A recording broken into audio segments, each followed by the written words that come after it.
अपने मार्वल और डीसी दोनों में ही कमाल के सुपर हीरोज है, लेकिन किन सुपर हीरोज में इतना दम है कि ये एरन की रमलिंग को रोक पाए? चलो जानते हैं। लेकिन तुम्हें ये बात नहीं पता कि रमलिंग क्या है, अटैक ऑन टाइटन क्या है या एनिमे क्या है, तो तुम मेरा सेकंड चैनल एनिमे सब्सक्राइब कर लो, लिंक डिस्क्रिप्शन और ऊपर आई बटन में दिख रहा होगा। तो मार्वल और डीसी दोनों में ही कमाल के सुपर हीरो सक्सेस करते हैं, लेकिन आज के इस वीडियो में अपन लोग बात करने वाले हैं सिर्फ और सिर्फ बिग स्क्रीन की। मतलब तुम लोगों को ये बात पहले ही बता देता हूँ कि कॉमिक्स का बिल्कुल भी ज्ञान नहीं पहनने वाला है यहाँ पे हम। लेकिन अब बिग स्क्रीन को एमसीयू और डीसीयू से कंपेयर मत करना, क्योंकि यहाँ पे हम बात करने वाले हैं बिग स्क्रीन की। मतलब यहाँ पे हर वो सुपर हीरो आएगा जिसकी एक बिग स्क्रीन मूवी हमने देखी है। तो आई होप अब तुम लोग समझ गए हो कि यहाँ पे हम क्या बात करने वाले हैं। तो फटाफट से कैप्टन शील्ड को रोक के चैनल को सब्सक्राइब कर लो।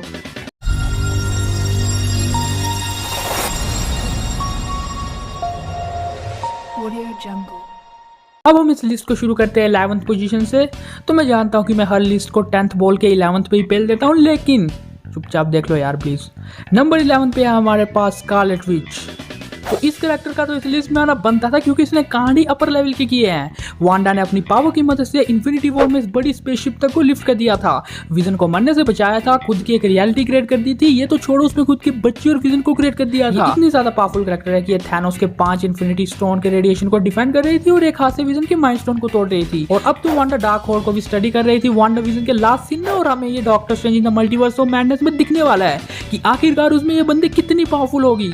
लेकिन क्या इतनी पावर काफी एरन को रोकने के लिए? तो बहुत हद तक हाँ भी और ना भी, क्योंकि वांडा की हमने 2 फॉर्म्स देखी हैं। मतलब अगर वांडा इमोशनल होती है तभी वो अपनी पावर्स को ढंग से यूज कर सकती है, और अगर वांडा इमोशनल नहीं होती है तो उसकी पावर उस लेवल पे बाहर नहीं निकलती। इसका क्लियरली मतलब यही है कि वांडा को अभी अपनी पावर्स पे कंट्रोल नहीं है। तो हाँ, अगर ये अपने इमोशनल स्टेट में होती है तो एरन के रमलिंग को रोकने के बारे में सोच सकती है, लेकिन ऐसे तो ये कभी नहीं रोक सकती। लेकिन इस सुपर हीरो का सबसे बड़ा डिसएडवांटेज यही है कि ये बहुत ही बड़ी पनौती है, क्योंकि ये जिसे भी प्यार करती है वो टपक ही जाता है। पहले क्विकसिल्वर टपक गया, फिर विजन भी टपक गया, अब डॉक्टर स्ट्रेंज 2 में पता ही नहीं क्या क्या टपकेगा।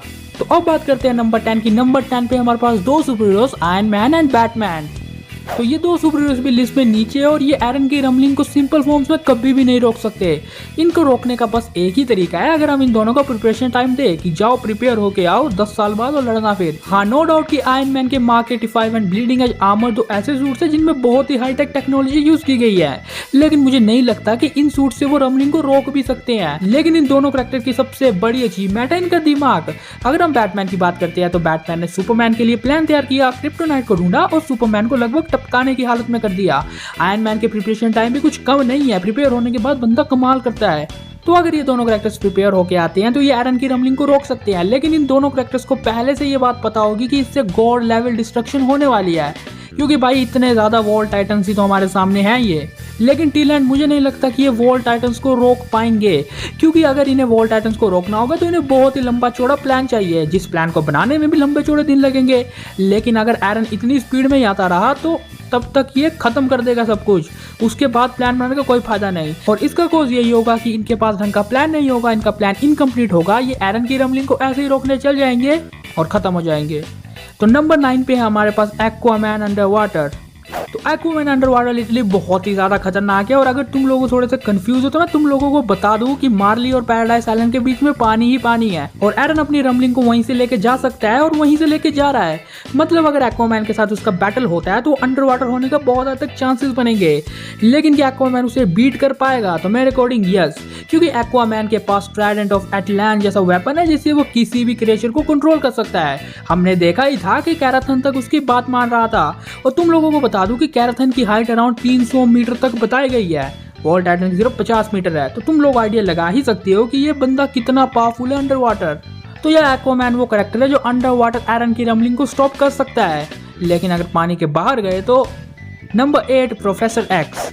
तो तुम लोगों को ये बात अच्छे से पता है कि जेवियर कितना ज्यादा पावरफुल टेलीपैथ है, उसे one of the most powerful telepath माना जाता है अमंग म्यूटेंट्स। तो ज्यादा बकवास ना करते हुए मैं बस इतना बता दूं कि इसकी टेलीपैथिक पावर्स इतनी ज्यादा है कि एरन के दिमाग को भी कंट्रोल कर सकता है, और अगर इसने एक बार एरन के दिमाग को कंट्रोल कर लिया तो रमलिंग इसके सामने कुछ भी नहीं, ये रमलिंग को ऑटोमेटिकली रोक देगा।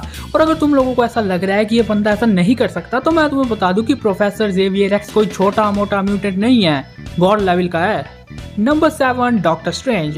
तो अगर तुम लोगों को ऐसा लग रहा है कि अपने डॉक्टर स्ट्रेंज टाइम स्टोन का यूज करेंगे और एरन की रमलिंग को रोक देंगे, तो तुम लोग बिल्कुल ही गलत हो, क्योंकि यहाँ पे हम टाइम स्टोन को ऐड बिल्कुल नहीं करने वाले, लेकिन ये बंदे में इतना पोटेंशियल है कि ये बिना टाइम स्टोन के भी आयरन की रमलिंग को रोक सकता है। तो डॉक्टर स्ट्रेंज अपने मैजिक से किसी भी टाइप की स्पेल को फॉर्म कर सकता है, और अगर किसी सिचुएशन से इसे निपटना हो तो उसके लिए इसके पास स्पेल होता ही होता है। डॉक्टर स्ट्रेंज के पास कमाल के प्रोटेक्टिव फील्ड है, उसने थैनोस का ये हाल किया था, इसलिए उसे मीनिंग आउटलेट का टाइटल मिला। तो डॉक्टर स्ट्रेंज रमलिंग को एक तरीके से रोक सकता है, और वो है उसकी मिरर डायमेंशन। क्योंकि अगर डॉक्टर स्ट्रेंज ने एक बार अपनी मिरर डायमेंशन का यूज किया तो वो रमलिंग को बहुत आराम से रोक लेगा। उसकी मिरर डायमेंशन में अगर एक बार एरन पहुंच गया तो वहां से उसका आना बहुत मुश्किल है, और बंदा खत्म वहीं पे। एक तो बेचारे की पहले ही हड्डियां निकल आई हैं। Number 6 captain Marvel. तो इस कैरेक्टर के पास कमाल की फिजिकल एबिलिटीज तो हैं ही हैं, मतलब स्ट्रेंथ, ड्यूरेबिलिटी वगैरह, लेकिन स्पेस स्टोन की वजह से इसके पास कमाल के फोटोन फिस्ट, एनर्जी मैनिपुलेशन और एनर्जी प्रोजेक्शन भी आ गई। कैप्टन मार्वल इतनी पावरफुल है कि वो क्री सोल्जर्स को अकेले फाड़ सकती है। इतनी पावरफुल है कि ये थैनोस की स्पेसशिप को डिस्ट्रॉय कर सकती है, और रोनर की स्पेसशिप को भी। ये इतनी ज्यादा ड्यूरेबल भी है कि थैनोस के हेडबट से हिलती तक नहीं, और पावर स्टोन के पंच से भी सर्वाइव कर सकती है। तो कैप्टन मार्वल आयरन की रमलिंग को रोक सकती है, क्योंकि इस कैरेक्टर की स्पीड भी बहुत ज्यादा है। मार्वल सिनेमैटिक यूनिवर्स के अंदर इसकी स्पीड ऑफ साउंड से भी ज्यादा बताई गई है। तो आयरन की रमलिंग को रोकने के लिए इसके पास सिंपली प्लान यही होगा कि ये बहुत तेज फ्लाई करेगी, जिस वजह से वॉल्ट टाइटन कंफ्यूज होंगे। फिर ये अपने फोटन फिस्ट एबिलिटी की मदद से वॉल्ट टाइटन के नेक पे अटैक करेगी, और वॉल्ट टाइटन्स खत्म। लेकिन हाँ, इस काम में कैप्टन मार्वल को बहुत ही ज्यादा जमाने लगने वाले हैं, क्योंकि वॉल्ट टाइटन्स की संख्या लाखों में है। लेकिन हाँ, 10 करोड़ सालों की कड़ी मेहनत के बाद Captain Marvel finally vault Titans को रोक लेगी। Number 5 Green Lantern. तो अगर हम बात करते हैं अपने रियान भैया की यानी हेल जॉर्डन की, तो ये ग्रीन लैंटर्न सबसे पावरफुल ग्रीन लैंटर्न बताया गया है मूवी में, जिसने पैरालॉक्स तक को फाड़ के रख दिया था। ग्रीन लैंटर्न की मेनली पावर डिपेंड करती है उसकी विल पावर पे, मतलब अगर किसी ग्रीन लैंटर्न की विल पावर बहुत ही औसम होगी तो उसकी पावर उतनी ही होगी। लेकिन अगर निठल्ला ग्रीन लैंटर्न होगा कोई जिसकी विल पावर एकदम लो होगी तो वो गया। लेकिन अगर हम अपने हेल जॉर्डन की बात करते हैं तो उसकी विल पावर बहुत ही ऑसम लेवल की है, और अगर वो अपनी उसी विल पावर का एरन के खिलाफ भी यूज करता है तो वो डेफिनेटली रमलिंग को रोक पाएगा। मतलब घुमा फिरा के बस विल पावर स्ट्रॉन्ग होनी चाहिए, बाकी सब चीजें गई तेल लेने। Number 4 Thor and Superman. तो दोनों ही प्राणी कमाल लेवल के हैं। अगर आप अपने थॉर की बात करते हैं तो इन्फिनिटी वॉर वाला थॉर सबसे पावरफुल था, जिसने अपनी फाड़ एंट्री के साथ आउटराइडर्स को फाड़ा था, इतनी बड़ी एसएस को फाड़ा था, एसएस नहीं समझे, स्पेसशिप्स। इसके साथ साथ थैनोस को भी फाड़ के रख दिया था। 6 इन्फिनिटी स्टोन के रेडिएशन को डिफेंड कर पाया था, और सिर्फ स्टॉर्म ब्रेकर की मदद से बायफोर्स को समन कर पाया था। तो सीधी बात है कि ये बंदा रमलिंग को बहुत इजीली रोक सकता है, क्योंकि अगर ये अपनी लाइटनिंग एबिलिटी का यूज करके हर एक वॉल्ट टाइटन की नेक में एक थंडर स्ट्राइक फेंकता है तो वॉल्ट टाइटन का काम तमाम हो जाएगा। अगर हम अपने थॉर की एक और एडवांटेज की बात करते हैं तो वो है उसका स्टॉर्म ब्रेकर। स्टॉर्म ब्रेकर की मदद से ये बायफोर्स को समन कर सकता है, और अगर इसने बायफोर्स एक प्लेनेट पे ज्यादा देर तक खोला रखा तो एरन के साथ उसकी रमलिंग का भी काम तमाम। और थॉर 4 में तो इसकी पावर और बढ़ने वाली है। वैसे मैंने ब्रेक डाउन किया है, लिंक ऊपर दिख रहा है बटन में, जाओ देख लो इसे। और अगर हम अपने मैन ऑफ स्टील यानी सुपरमैन की बात करते हैं तो वो भी रमलिंग को रोक सकता है। अब सुपरमैन की स्ट्रेंथ एंड स्पीड बहुत ही ऑसम लेवल की है, मतलब वॉल्ट टाइटन सुपरमैन को देख ही नहीं सकते। सीधी सी बात है, सुपरमैन ने फ्लैश की स्पीड को डिटेक्ट करके रखा है। मतलब इसका क्लियरली मतलब यही है कि उसकी स्पीड एंड रिफ्लेक्सेस गोल्डी लेवल तक का है, और वॉल्ट टाइटन उसे देख भी नहीं सकते तो मारेंगे क्या। और अगर मार भी देते एक आधा अटैक तो सुपरमैन को उससे कुछ भी नहीं होने वाला।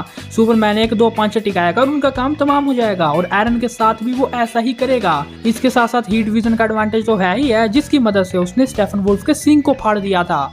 मतलब ये दोनों सुपर हीरोज आराम से रमलिंग को रोक सकते हैं। Number 3 Jean Grey with Phoenix force.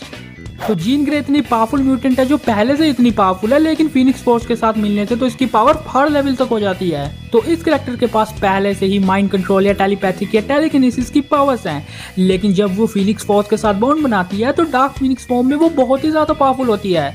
हमने देखा ही था कि मैग्नेटो एंड प्रोफेसर एक्स मिल के भी उसे नहीं रोक पा रहे थे उसकी डार्क फीनिक्स फॉर्म में। इस फॉर्म में आने के बाद इसके पास matter manipulation, teleportation, reality warping और इमॉर्टलिटी जैसे फैक्टर्स हैं, जो बात इसे एरन की रमलिंग से बहुत ही ज्यादा पावरफुल बनाती है और एरन की रमलिंग को फाड़ने का पोटेंशियल भी देती है। Number 2 Herald of Galactus. तो हाँ, माना कि गैलेक्टस के बहुत ज्यादा हेराल्ड है, लेकिन यहाँ पे बात कर रहा हूँ मैं सिल्वर सर्फर की।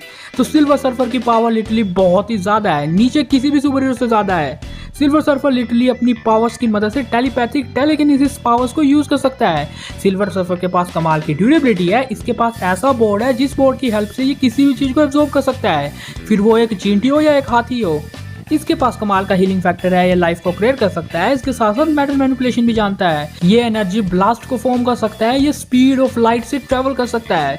अब तुम्हें ये भी कम लग रहा है तो ये बंदा सीधी सी बात है टाइम ट्रेवल भी कर सकता है। और इसका सीन भी सुपरमैन की तरह सेम ही है कि इसकी स्पीड को वॉल्ट टाइटन नोटिस भी नहीं कर सकते, और अगर गलती से कर भी लेते हैं तो तब भी ये बंदा बहुत ही ज्यादा पावरफुल है, जो अपनी इतनी ज्यादा एबिलिटीज की मदद से आराम से वॉल्ट टाइटन्स को फाड़ सकता है। और यार बंदे के पास कॉस्मिक पावर है, कोई छोटा मोटा बंदा थोड़ी ना है। Number 1 none other than doctor Manhattan. तो डॉक्टर मैनहट्टन लिटरली डीसी के सबसे पावरफुल कैरेक्टर है बिग स्क्रीन में, क्योंकि इनकी पावर से गोल्ड लेवल तक है। मतलब तुम इतना समझ लो कि ये बस सोचेंगे और एरन की रमलिंग समाप्त, खत्म, एकदम टाटा बाय बाय। तो मुझे नहीं लगता और कुछ बताने की जरूरत है। तो मैं बता दूं कि इस लिस्ट में हमने सिर्फ सुपर हीरोज की बात की थी, मतलब हमने बाकी सब कैरेक्टर्स को यानी सुपर विलन्स या एंटी हीरोज की बात यहाँ पे बिल्कुल नहीं की है। इसके साथ साथ यहाँ पे एक और बात का ध्यान रखना कि बहुत से बिग स्क्रीन सुपर हीरोज यहाँ पे नहीं है। For example ghost rider. तो मैं तुम्हें बता दूं कि घोस्ट राइडर अगर कॉमिक्स वाला होता तो पक्का यहाँ पे होता, लेकिन इसकी पावर हमें इतनी नहीं दिखी है। और अगर हम अपने मार्शल मैनहंटर की बात करते हैं तो ये बंदा भी हमें बस एक अपीयरेंस के साथ दिखा है, और एक अपीयरेंस से इसकी मूवीज की पावर को जज करना बहुत ही मुश्किल है। हालांकि कॉमिक्स वाली पावर्स ही होंगी तो ये पक्का लिस्ट में होगा। और ऐसे ही वेल नोन कैरेक्टर्स और भी हैं, लाइक कैप्टन अमेरिका, एंटमैन, ये जायंट मैन कहो या फिर हल्क। तो मैं बता दूं कि ये भी रमलिंग को नहीं रोक सकते। अगर हल्क अपना कॉमिक्स वाला होता, वर्ल्ड ब्रेकर हल्क की फॉर्म में होता तो बात अलग होती। मूवीज में तुम्हें पता ही है क्या ही हाल हुआ है इसका। और कैप्टन अमेरिका विद म्योलनीर भी रमलिंग को नहीं स्टॉप कर सकता। अगर तुम्हें ऐसा लग रहा है कि कर पाएगा तो नहीं कर पाएगा। और जायंट मैन वगैरह बिल्कुल नहीं कर सकते। इसके साथ साथ मैंने उन कैरेक्टर्स को भी ऐड नहीं किया है जो पर्टिकुलर पॉइंट के लिए ज्यादा पावरफुल है। फॉर एग्जांपल ये नल्ला, मतलब जिसकी पावर उसके बाप के साथ ही दफन हो गई हो। इसके अलावा मार्वल और डीसी के पावरफुल बीइंग्स को भी यहाँ पे मैं कंसीडर नहीं कर रहा हूँ। फॉर एग्जाम्पल एरिसम द जज, ओडिन या डार्क साइड, क्योंकि ये सब भी बहुत पावरफुल बीइंग है। यहाँ पे मैंने सिर्फ और सिर्फ सुपर हीरोज की बात की है, तो मुझे पता है कि तुम समझ गए होगे। लेकिन टिल एंड ये मेरी पर्सनल लिस्ट थी, तुम लोग अपनी लिस्ट कमेंट में छोड़ के जाओ। तो ये था कंप्लीट वीडियो जहाँ पे हमने टॉप 10 उन सुपर हीरोज की बात की जो एरन की रमलिंग को स्टॉप कर सकते हैं। उम्मीद है तुम लोगों को ये माल पसंद आया होगा। वीडियो पसंद आया तो वीडियो को लाइक और शेयर जरूर करके जाना। चैनल को सब्सक्राइब करके बगल वाले बेल आइकन को जरूर ऑन कर देना। 100K के बहुत नजदीक तक जल्दी जाओ कर दो। And never forget it's your super studios and you all are super heroes 10, so SS10 assembled.